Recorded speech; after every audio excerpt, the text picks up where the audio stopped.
Graça e paz, amados, amém? Muito bom dia àqueles que ainda não abracei, não cumprimentei, e que o Espírito Santo continue fluindo em nosso meio, como tem feito, como disse bem o pastor Ismael, que momento bendito estarmos na casa de Deus, com a presença de Deus. Se encerrássemos aqui a nossa reunião, fôssemos para casa, o nosso culto continuaria, porque o Espírito Santo ele está presente em nossas vidas, em nossos corações, amém? Então que ele continue contagiando a cada um de nós de vida e de esperança, amém? Como o pastor ele lembrou, até dia 2 de abril, eu era o pastor titular da igreja do Parque Industrial, próximo à Vila Industrial, próximo a Moreiras, mas após muitos anos naquela igreja, eu entendi que era o tempo de dar oportunidade a outro irmão para que estivesse lá. Hoje o pastor Mauro Sérgio está lá representando ao Senhor, a nossa igreja, com maestria. Ele é meu amigo, a quem quero muito bem. E embora tenha ainda um pouco de saudades dos irmãos, né, que lá ficaram, foram 11 anos de convivência todos os dias. Então, eu tenho alegria em estar aqui nessa manhã, já conhecendo vocês. Talvez o nome de um ou outro ainda me escape, mas não o seu semblante. E sempre que vou a Deus em orações, me recordo de você, da sua família, do nosso pastor. E quando eu saí daquela igreja, eu e a Andréia, nós conversamos. Falei, será que encontraremos um ambiente tão gostoso quanto esse? Uma atmosfera tão agradável, santa, como aquela que nós partilhávamos com os irmãos lá? E nós passamos a orar. E graças ao Senhor fizemos poucas visitas. Breve o Senhor nos trouxe para cá. E me recordo que saindo daqui, entrando no carro, no primeiro domingo que fomos embora, olhei para André, olhou para mim, demos uma risadinha um para o outro, amém, né? E gostamos, ficamos, e sou muito grato ao pastor Ismael, a Miriam, a Junta, pastor Douglas, a pastora Roberta, todos que têm nos abraçado nessa igreja, amém? E eu peço que nessa manhã o Espírito Santo também o abrace, em nome do Senhor Jesus. Amém? Vamos lá em 2 Coríntios, capítulos 4, versículos 7 e 10. Eu peço que você deixe a sua Bíblia aberta nesse endereço, 2 Coríntios 4, versículo 7 em diante será a nossa leitura. Mas antes da leitura, eu quero passar um contexto da igreja de Corinto e da sua relação com o apóstolo Paulo. Até ontem conversando, pastor Ismael, estávamos conversando, eu, o Senhor, eu, o Tiago, falei, pastor, vai lá onde eu vou amanhã. Ele vai. É o Espírito Santo que está aqui fluindo em nosso meio, que nos dá concordância em nosso coração.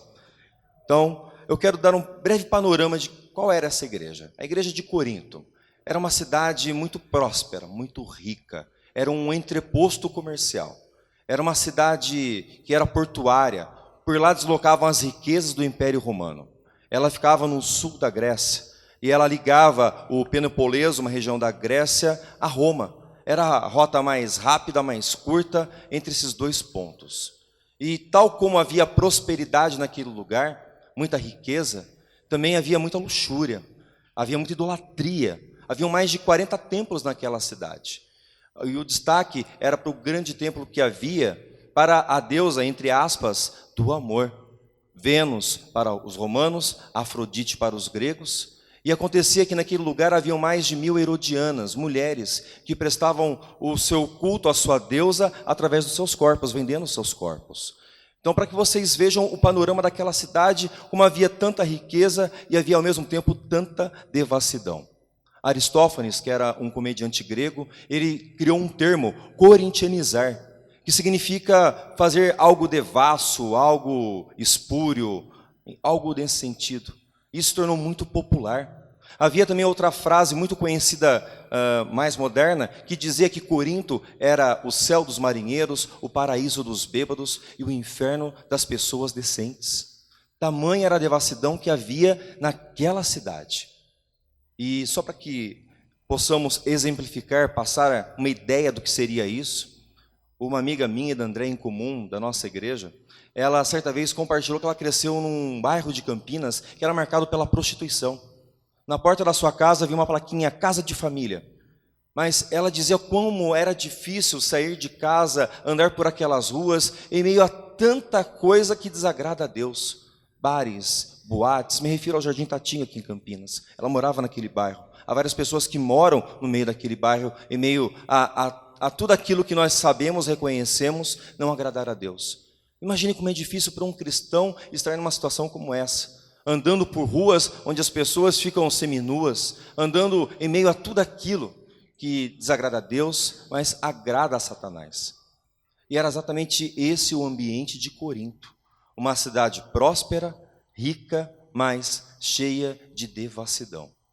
Mas foi lá onde abundou o pecado que superabundou a graça de Deus. O apóstolo Paulo, movido pelo Espírito Santo, ele chegou àquela cidade e ali plantou uma igreja, foi seu primeiro pastor. Permaneceu em Corinto por 18 meses, na casa de Priscila e de Áquila. Áquila, como ele, também era construtor de tendas. E eles iniciaram essa parceria não meramente profissional, mas para ganhar almas, para conquistar aquele local que até então estava nas garras do maligno, para Deus. E assim a igreja começou a crescer naquele lugar, começou também a prosperar, porque a obra de Deus sempre prospera, apesar das adversidades que enchem esse mundo. E assim aquela igreja se tornou uma igreja forte, com problemas sim, como nós sabemos muito bem, mas uma igreja muito amada pelo apóstolo Paulo. Na primeira carta que ele escreveu aos Coríntios, que ele encaminhou por Tito, por volta de 55 depois de Cristo, quando ele estava em Éfeso, ele manifestou preocupação com toda aquela devassidão que havia na cidade, que estava entrando dentro da igreja. Um ano depois, ele escreve uma nova carta, 2 Coríntios, agora para defender o ministério cristão, para a defesa do seu ministério, porque haviam homens naquele lugar que questionavam o ministério do apóstolo Paulo. Haviam homens que diziam que ele era uma pessoa indecisa, porque ele havia cancelado uma visita que faria àquela cidade, que falavam que a sua pregação não era tão eloquente quanto de outros que haviam. E Paulo então faz uma defesa lá em 2 Coríntios, capítulo 11, versículo 6, dizendo que talvez ele não tivesse a mesma eloquência de outros mestres, mas que ele tinha ciência, ele tinha autoridade. A autoridade que somente o Espírito Santo de Deus pode nos dar para testemunhar do Senhor. E isso ele também dá a você, meu irmão e minha irmã. Muitas vezes ele pede que você abra a sua boca e talvez você ache que não tem toda a ciência, todo o conhecimento, toda a bagagem necessária para convencer alguém de algo. Mas eu quero tranquilizá-lo a esse respeito, porque quem convence de todas as coisas é o Espírito Santo de Deus. E ele usa a qualquer um de nós, até uma criança, para manifestar a sua glória, desde que nós estejamos de fato entregues nas mãos do Senhor, rendidos ao seu poder, à sua majestade. Aí Deus pode usar qualquer um de nós, tal como ele fazia com Paulo, apesar de suas fraquezas, apesar de suas limitações, as quais ele apresenta de uma maneira bem clara no decorrer dessa carta a Coríntios. Essa era a relação de Paulo com a igreja de Corinto. Ele, como um ex-pastor daquela igreja, nutria um grande carinho por ela. Tanto é que mesmo distante, estando nesse momento na Macedônia, ele se lembrava daquele povo, daquelas famílias, daqueles irmãos. Tenho certeza que o pastor Ismael, quando esteve ausente domingo passado, se lembrou de nós. Tenho certeza que ele entrou na internet depois para assistir o culto. Tenho certeza que ao dobrar seu joelho para orar no fim daquele dia, ele orou por você. É natural que haja esse carinho do pastor pela igreja, essa doação, irmãos. Tal como eu tenho carinho ainda pelos irmãos do Parque Industrial, é natural. Foram muitos anos lá, celebrando casamentos, dedicando crianças, chorando com os que choram, indo a funerais. Mas, irmãos, o que eu quero que você compreenda, é até um recado importante que eu tenho para você, é que a igreja também tem que amar o seu pastor, tem que cuidar do seu pastor, tem que amar, abraçar a sua família, ter lealdade com o seu pastor. Então nós devemos isso deve ser recíproco de ambos os lados. Não adianta o pastor se doar integralmente aos irmãos, se nós não doarmos parte do nosso tempo, da nossa atenção ao nosso pastor. Deus nos deu um anjo realmente, pastor Ismael, que está aqui servindo a Deus e nos servindo. Mas nós devemos ter esse cuidado, essa atenção com ele, com a sua casa. Então, irmãos, que possamos lembrar do nosso pastor em nossas orações. Que possamos ter o ministério do abraço, que o pastor lembrou muito bem aqui, que muitas vezes aquece o coração daquele que é abraçado. O que determinou minha presença aqui, irmãos, vou ser bem sincero, foi o abraço dado à minha esposa, à minha filha. Quando eu senti que os irmãos amavam, a minha família abraçavam, eu tive a certeza que o Espírito Santo estava me trazendo para esse lugar, para servi-lo, para servir ao pastor Ismael. O que eu quero que vocês compreendam é exatamente isso, o cuidado que nós devemos ter uns pelos outros. Paulo nem sempre teve esse mesmo cuidado, essa mesma atenção. Isso não fez com que ele deixasse de amar, mas irmãos, nós devemos cuidar daqueles que cuidam de nós. O pastor, ele cuida da igreja, ele cuida da sua casa. Nós devemos cuidar do nosso pastor. A junta deve cuidar do seu pastor. Amém? Então que possamos sempre ter essa atenção com aqueles que zelam, que cuidam pelo rebanho. Outra coisa eu quero agora destacar para vocês, agora sim no texto, 2 Coríntios, capítulo 7, capítulo 4, versículo 7. Diz: temos, porém, este tesouro em vasos de barro, para que a excelência do poder seja de Deus e não de nós. Em tudo, somos atribulados, mas não angustiados, perplexos, mas não desanimados, perseguidos, mas não desamparados, abatidos, mas não destruídos, trazendo sempre por toda parte a mortificação do Senhor Jesus no nosso corpo, para que a vida de Jesus se manifeste também nos nossos corpos. Assim nós, que vivemos, estamos sempre entregues à morte por amor de Jesus, para que a vida de Jesus se manifeste também na nossa carne mortal. Amém? Irmãos, esse texto é de uma riqueza insondável, que somente o Espírito Santo pode nos conduzir e nos apresentar. Fala sobre este tesouro. E que tesouro é este? É o ministério que nos é confiado, o nosso chamado, nossa vida com Deus, nosso sacerdócio no lar. E esse tesouro tão valioso, ele é depositado em vasos de barro, irmãos. Vasos, Paulo mesmo era um vaso escolhido por Deus.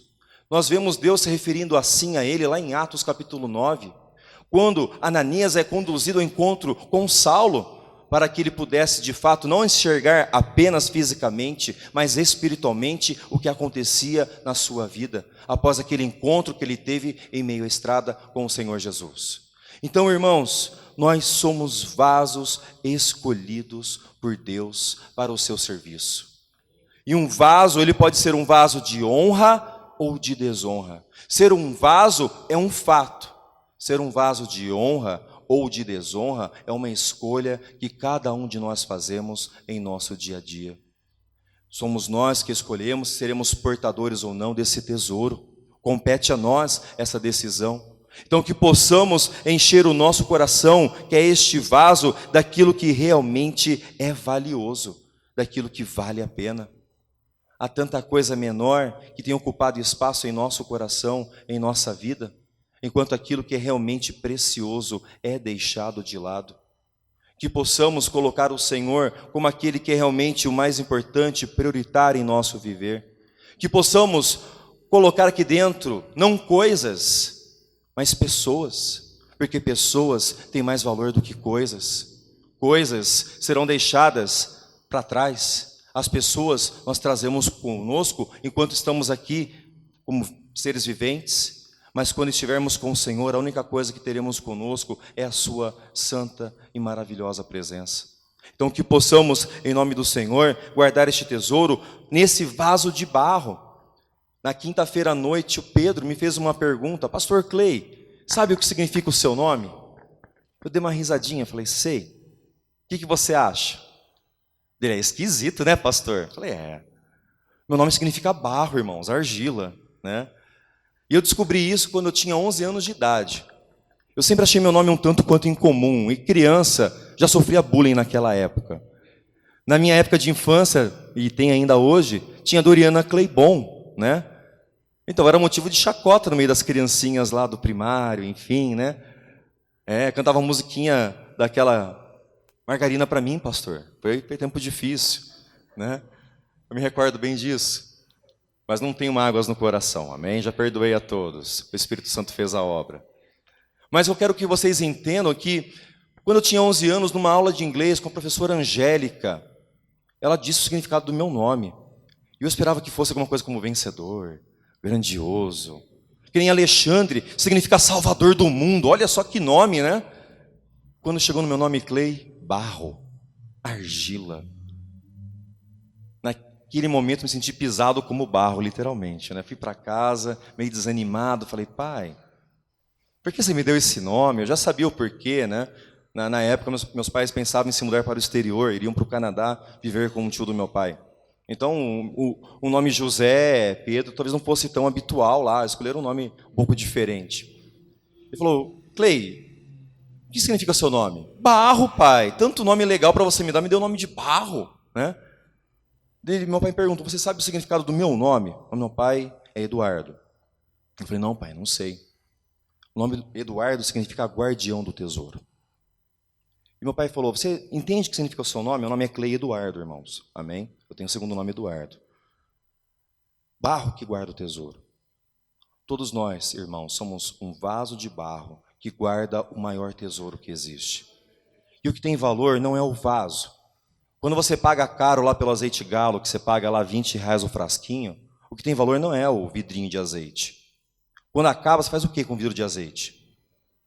É descartável. Quando você compra aquele perfume caro de 300, 400, não sei quantos reais você pode comprar, né? O que dá valor àquele frasco não é o vaso, é o seu conteúdo. Quando acaba o perfume, o que você faz com o vidro? Acho que a maioria joga fora, né? Joga fora, né? Ele não tem mais valor. O valor que tinha era pelo seu conteúdo. Nós somos vasos, irmãos, que não somos valiosos pela nossa feitura, por aquilo que nos faz, mas pela presença que há em cada um de nós.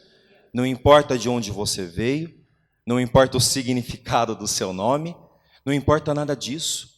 O que faz diferença na sua vida é se Deus ou não está presente dentro do seu coração. Isso faz toda a diferença na sua história. Irmãos, que tenhamos isso em mente quando nós olhamos para esse texto. E outra coisa que me intrigava na minha adolescência, eu me converti cedo, como o pastor lembrou, foi numa EBF. Mas eu, de fato, fui batizado nas águas e abracei o meu Salvador com 14 anos de idade. E eu comecei a ler a palavra de Deus com voracidade.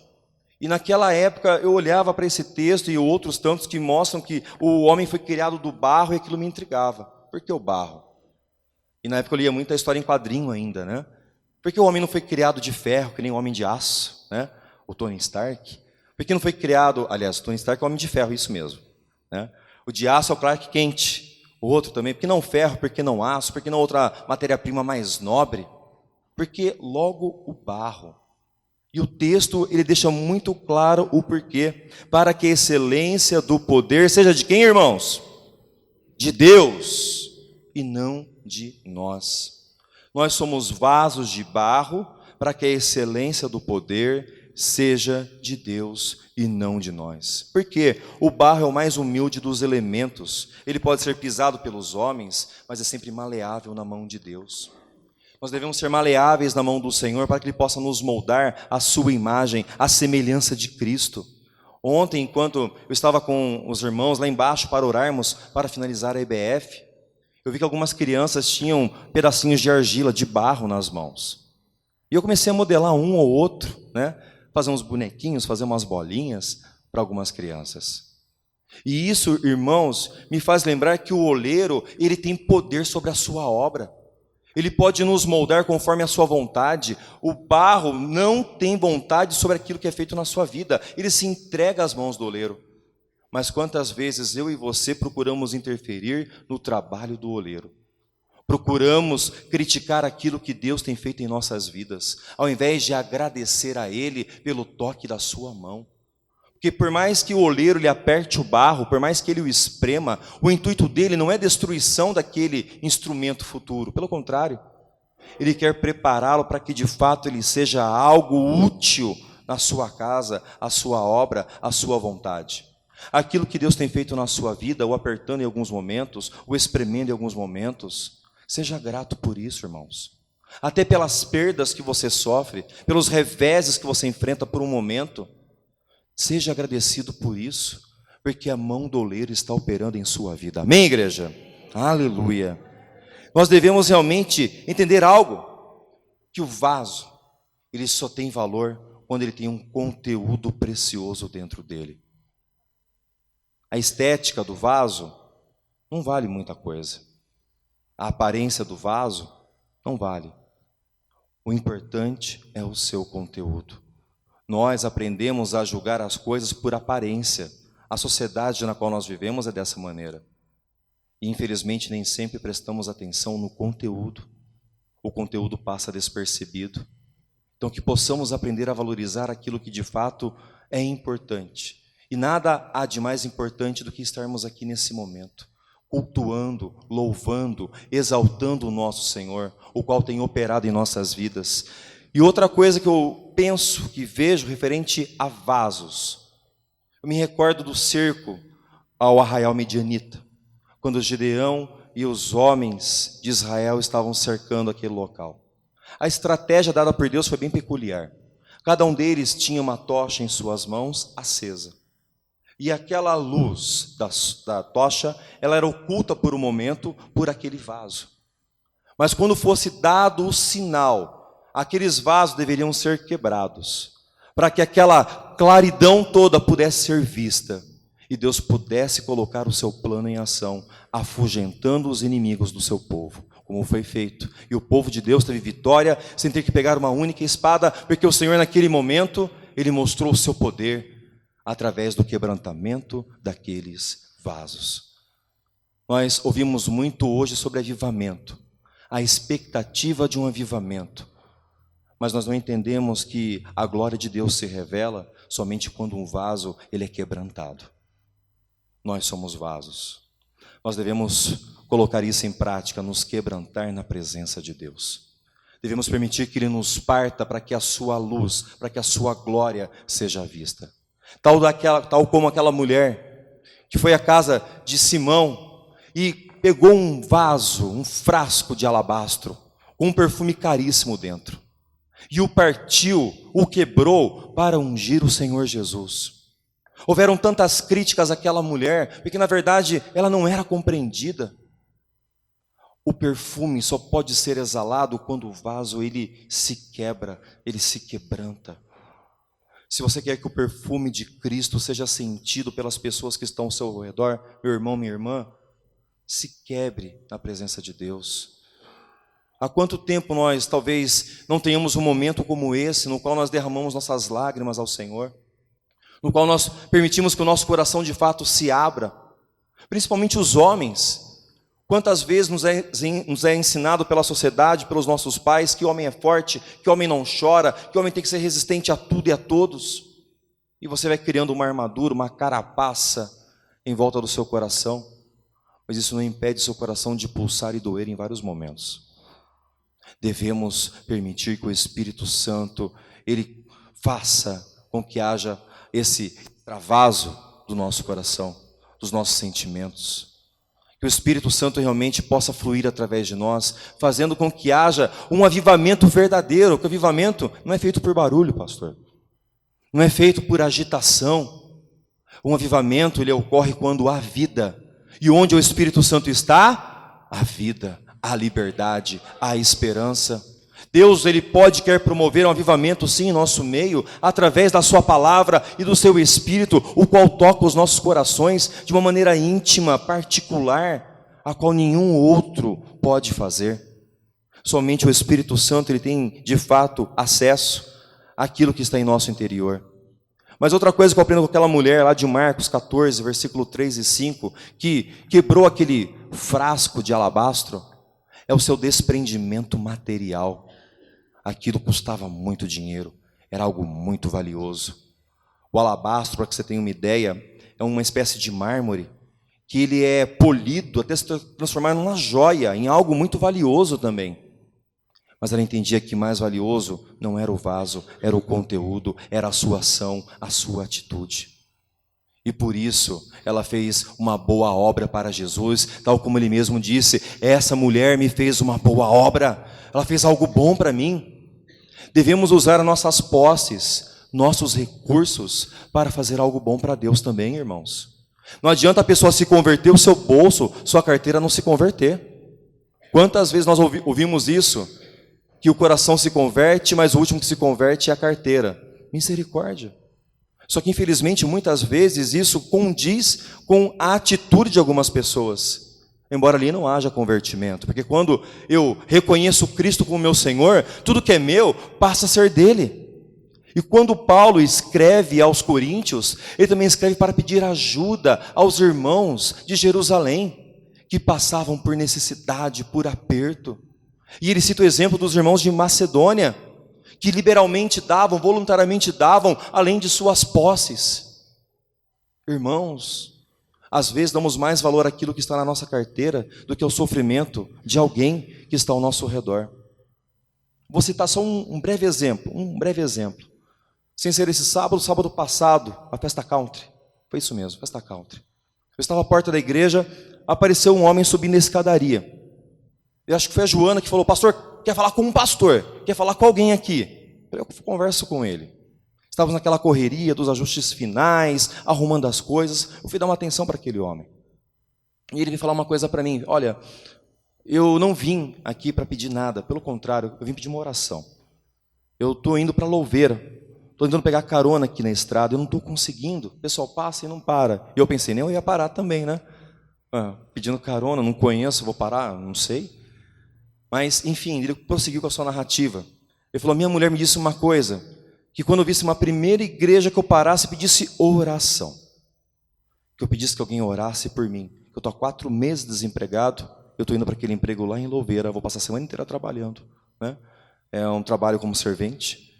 Isso eu quero uma oração. Eu falei: eu posso orar com você? Eu abracei aquele homem, orei com ele, perguntei o seu nome e disse a ele: a sua mulher é uma mulher sábia, uma mulher sensata. Ela te deu o melhor conselho que poderia ter dado. O melhor local para pedirmos ajuda é na casa de Deus.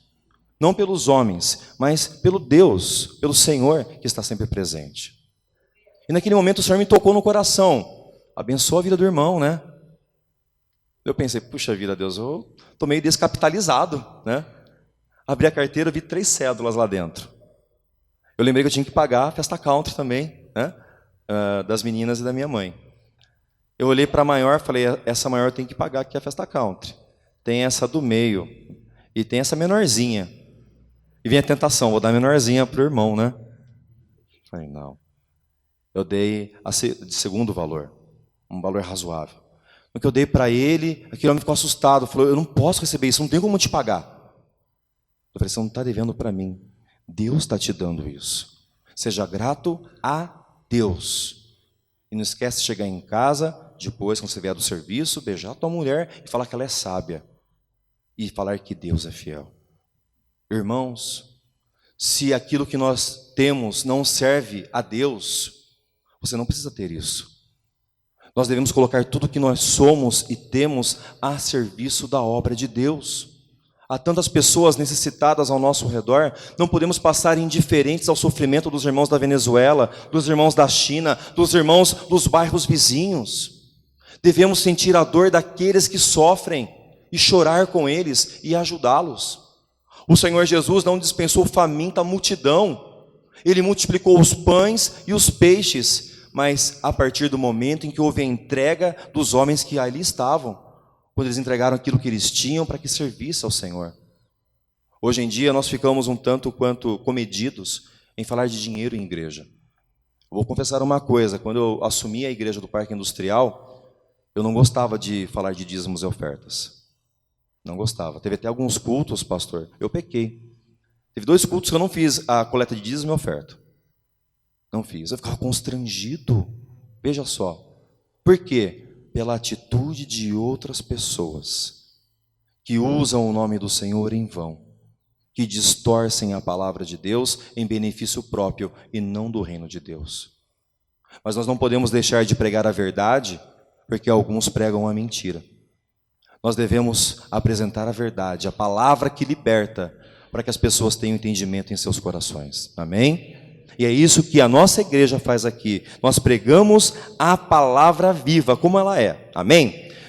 Prosseguindo no texto, irmãos, diz: em tudo somos atribulados, mas não angustiados. Quem tem a NVI, em lugar de atribulados, você vê pressionado por todos os lados.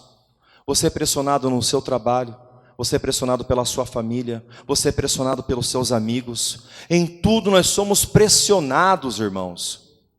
Mas tal como nós lemos lá em Romanos 8:37, nós vemos que em todas essas coisas, irmãos, nós somos mais que vencedores. Nada pode nos separar do nosso Senhor, do amor de Deus por cada um de nós. Por mais que haja a pressão do mundo, por mais que haja a opressão das hostes malignas que estão nesse mundo que jaz no maligno, nós sabemos que nós não estaremos jamais angustiados. Houve um final de um culto uma vez, uma irmã chegou bem atrasada, bem no final do culto, a irmã Zefinha, e ela nunca se atrasava. Eu fiquei preocupado, né? E eu, conversando com ela no final do culto, ela tinha chegado a fazer uns 15 minutos, ela falou: pastor, Deus me deu um livramento. Eu falei: o que aconteceu, irmã? Eu estava cozinhando o feijão, de repente a panela de feijão explodiu, voou feijão para o teto, para tudo quanto era lado da cozinha. Eu estava limpando a cozinha, pastor. Limpei a cozinha e vim para o culto. Eu quero falar para os irmãos, uma panela de pressão, irmãos, ela é feita para suportar a pressão por todos os lados, para ser pressionada por todos os lados. Ela tem essa capacidade.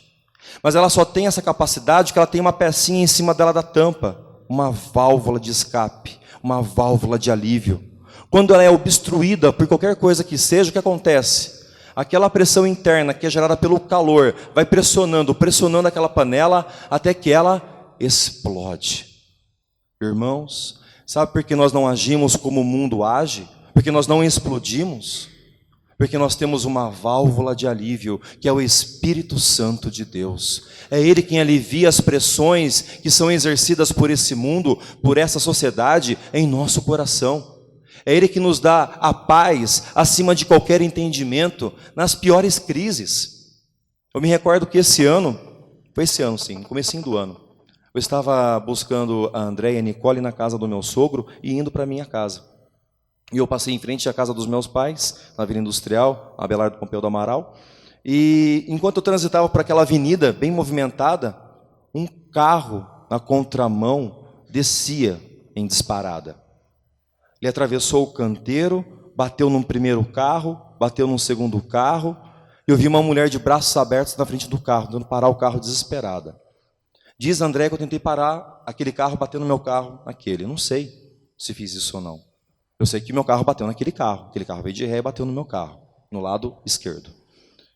E todo mundo brigando com aquela mulher, criticando, falando um monte, porque ela parou o carro na garagem, não puxou o freio de mão, e o carro desceu sozinho, derrubou o portão dela, bateu em outros carros. Aquele alvoroço. 6 horas da tarde, 6h30, o pessoal querendo ir embora para casa, todo mundo tenso, irritado.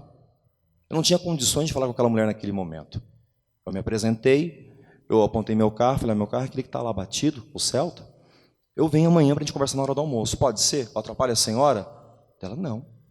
E deixei lá o pessoal discutindo com ela, fui embora. Entrei no carro, saí com o carro, estava andando, felizmente, só amassou um pouco a lataria. André falou: Cleio, você pegou o telefone da mulher? Falei: não. Você sabe o nome da mulher? Falei: não. Eu sei onde ela mora, vi de onde saiu o carro. E boletim de ocorrência? Mulher é prática para essas coisas, né, pastor? Homem, às vezes, passa batido. Falei: não, amor, mas o senhor é meu advogado, vem aqui amanhã, vai dar tudo certo. No dia seguinte eu voltei, na hora do almoço, saí do meu serviço, dirigi até lá orando, falei: Senhor, né, age na causa, opera, me dá livramento. E chegando na casa daquela senhora, apertei a campainha, ela veio. A primeira coisa que ela me fez foi dar um abraço. Obrigado. Todo mundo estava bravo comigo, todo mundo me criticando, todo mundo falando um monte. Você teve calma, teve paciência. Você não explodiu naquela hora como os outros. E eu testifiquei testemunho da minha fé. Falei: sou pastor no bairro vizinho, aqui no Parque Industrial. A senhora, se quiser, inclusive, está convidada aí na igreja, né? E, enfim, nós não somos como as pessoas que estão no mundo, irmãos. Somos feitos do mesmo barro, da mesma matéria-prima. Mas aquele que está em nós, aquele que reside em nós, nos faz agir de maneira diferente às outras pessoas. Se você age ainda como as outras pessoas desse mundo, é bom você conversar com o pastor Ismael, nós orarmos com você. Você ver o que há de errado no seu cristianismo. Eu sei que cada um de nós tem a sua própria personalidade, mas Deus, Ele nos aperfeiçoa. Não foi a primeira vez que eu bati um carro, irmãos. Quando eu bati meu carro muitos anos atrás, antes eu era um adolescente, a minha reação foi outra. E eu já era evangélico, hein? Porque convertido eu não era mesmo. E eu fiquei irritado, eu briguei, falei um monte, escutei um monte também. Escutei um monte de Deus depois, pelo meu mau testemunho. Tinha 18 anos de idade na época. Mas, irmãos, a maturidade cristã vem através da presença do Espírito Santo de Deus em nossos corações. Ele que nos tira a angústia. E o texto prossegue dizendo que podemos ficar perplexos, mas não desanimados. Você já ficou perplexo diante de alguma coisa, boquiaberto, pasmo, diante de alguma situação? Não vou nem falar de política, irmãos. Está uma coisa tão escancarada que qualquer cidadão de bem fica perplexo diante de tudo que tem acontecido. Presidentes, senadores, governadores envoltos em maracutaias, em troca de favores. A gente fica perplexo com isso. Outras coisas também me deixam perplexos. Quer ver um exemplo? Estamos quase na hora do almoço. Daqui a pouco a gente vai para a nossa casa, tem aquele almoço gostoso, aquela mesa farta, abençoada, com a nossa família ao redor. Nem todas as pessoas têm esse mesmo privilégio que nós temos. No Brasil, 7.200.000 pessoas passam fome todos os dias. 7.200.000 pessoas. Para que você tenha uma ideia, para quantificar isso, é o estado de Santa Catarina, irmãos, em questão populacional. É muita gente. É 2 vezes a Grande Campinas, que tem 40 cidades. É muita gente passando fome todos os dias. Ah, pastor, isso acontece na África, isso acontece lá na Índia, acontece em Campinas. Eu me recordo que, certa vez, lendo o jornal Correio Popular, eu vi o caso de uma mãe que ela fazia uma sopa lá na rua Moscou, onde ela morava, um tanto quanto diferenciada do que os nossos caldos que a gente compra na padaria, tão gostoso, ou que você faz em casa com mandioquinha, com batata, e tanta coisa saborosa que você coloca lá, que fica tão apetitoso. Ela fazia uma sopa que era constituída por água, sal e papelão. Ela engrossava aquela salmoura que ela dava para os seus filhos com pedaços de papelão, para dar um pouco mais de sustância, para dar uma certa cremosidade, para que as crianças pudessem comer aquela comidinha quente e deitar sem chorar de fome à noite. Isso em Campinas, uma cidade rica, uma cidade próspera, cheia de irmãos e irmãos tão abençoados como eu e você. Isso não deixa você perplexo? Eu fico perplexo com isso, irmãos. Claro que nós não podemos resolver o problema de todos, mas nós podemos fazer sim muita coisa para ajudar aqueles que sofrem. Estamos na época do inverno e a campanha do agasalho. Quantas vezes você tem tanta coisa lá guardada no seu armário que não tem serventia para você, porque você, como eu, ganhou alguns quilinhos a mais, né? E não entra mais naquela roupa. Irmão, irmã, que você possa ser uma fonte, um canal de bênção para a vida de outras pessoas que sofrem. Há muita gente precisando de uma mão amiga, de uma mão estendida. E Jesus Cristo quer ser essa mão através da sua mão, através da sua vida. Você pode falar, pastor, isso é problema do Brasil. O Brasil é um país de terceiro mundo, um país pobre. Não é, irmão. Nos países ricos acontece a mesma coisa. Você vê muita gente sofrendo. Vou dar um breve exemplo. Essa questão dos refugiados, que você vê tanto na mídia, isso acontecendo, sendo divulgado. Das pessoas fugindo em massa para a Itália, lá pelo Mediterrâneo, tentando cruzar a fronteira do México com os Estados Unidos. Pessoas navegando pelo Mar do Caribe em embarcações improvisadas, tentando chegar no sonho americano. Irmãos, hoje existem 66 milhões de pessoas sem um teto, fora da sua cidade, fora da sua casa, longe da sua família, morando em condições subhumanas, em campos de refugiados, presos lá dentro. Isso é algo que deve mexer com o seu coração, como mexe com o meu coração, como mexe com o coração de Deus. 66 milhões de pessoas é a população do estado de São Paulo, Rio de Janeiro e Paraná somados. Imagine tirar as pessoas desses 3 estados, todas, e levar para um outro lugar e colocar todo mundo lá. Essa é a crise que os países ricos enfrentam hoje. Esse é o problema que eles estão lidando. Irmãos, isso e tantas outras coisas nos deixam perplexos. Mas a palavra diz que podemos sim ficar perplexos, mas não desanimados. Tem de bom ânimo. Jesus Cristo, Ele está operando através de você, de nós, da sua igreja, nesse mundo. Nós devemos levar essa esperança que nós temos, que nós ouvimos ser pregada, ensinada aqui, para outras pessoas. Não guarde somente para si, no seu coração, aquilo que você recebe. Compartilhe com o faminto, com o sedento, a sua esperança. Talvez você não tenha os recursos para abençoar aquela pessoa, mas você pode orar por ela, você pode abraçá-la, você pode amá-la, tal como Deus ama. Que possamos colocar em exercício a nossa fé. Amém, irmãos? O texto prossegue dizendo que podemos ser perseguidos, mas não desamparados. Aquele que se propõe a fazer a vontade de Deus é perseguido, irmãos. Aquele que se levanta contra os poderes malignos que imperam neste mundo é perseguido. Mas a palavra declara que nós não somos desamparados, porque se Deus é por nós, Deus, Ele é contigo. Que você seja fiel e continue cumprindo a tua missão. Um vaso, ele não é somente algo que represa aquilo que não há de ser compartilhado depois. Ele é como uma caixa d'água, que recebe, mas distribui. Deus quer te abençoar para que você também abençoe outras pessoas. Não para que você engorde espiritualmente. Ele quer que você cresça espiritualmente e faça discípulos à imagem e semelhança do nosso Senhor. É isso que devemos fazer. Essa é a missão da igreja. E o texto prossegue dizendo também que podemos ser abatidos, mas não destruídos. Irmãos, em alguns momentos nós somos seres humanos falíveis. Nós somos abatidos por algumas situações, por alguns problemas. Há 10 dias atrás eu chorava a morte do meu pai. O pastor Ismael esteve lá no seu sepultamento. Obrigado, pastor. Suas palavras confortaram a nossa família. Mas não havia desespero, irmãos. Não havia um descontrole. Por quê? Porque eu tenho certeza que meu pai está com Deus. Eu glorifico ao Senhor por isso. E no nosso coração havia paz e há paz, porque o Espírito Santo está presente em nossas vidas. Então nós podemos sim ficar abatidos em algum momento, mas não, em nenhum momento, seremos destruídos. Porque o Senhor é o nosso escudo, Ele é a nossa fortaleza, Ele é aquele que nos guarda, é aquele que nos livra de todo mal. Eu sei que a intenção do diabo é matar, roubar e destruir, mas eu não ligo para os planos do diabo. Eu me importo com os planos de Deus para a nossa vida.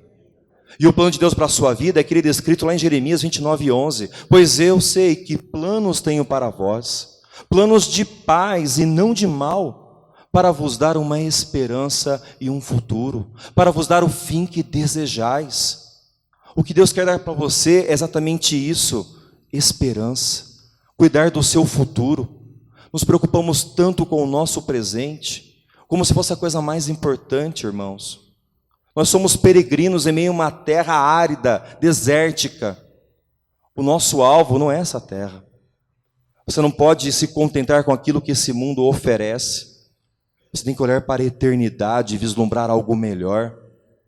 Nesse tempo seu de peregrinação, procure ajudar aqueles que estão ao seu redor, abençoar a eles, trazer mais pessoas consigo na direção de Deus. Mas não fique envolvido com as coisas dessa terra de maneira demasiada. Quando nós olhamos para a parábola do semeador, vemos que a semente caiu em vários tipos de solo. E nós vemos que em alguns solos aquela semente não se desenvolveu por causa dos espinhos, por causa dos cuidados com esse mundo. É claro que nós temos que trabalhar, pagar as nossas contas, cuidar da nossa casa, cuidar de nossa família.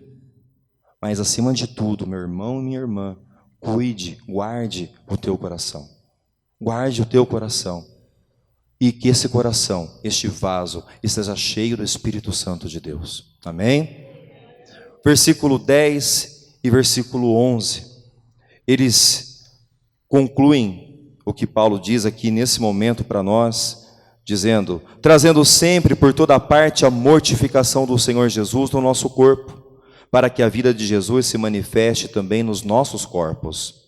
E assim nós que vivemos, estamos sempre entregues à morte por amor de Jesus, para que a vida de Jesus se manifeste também na nossa carne mortal.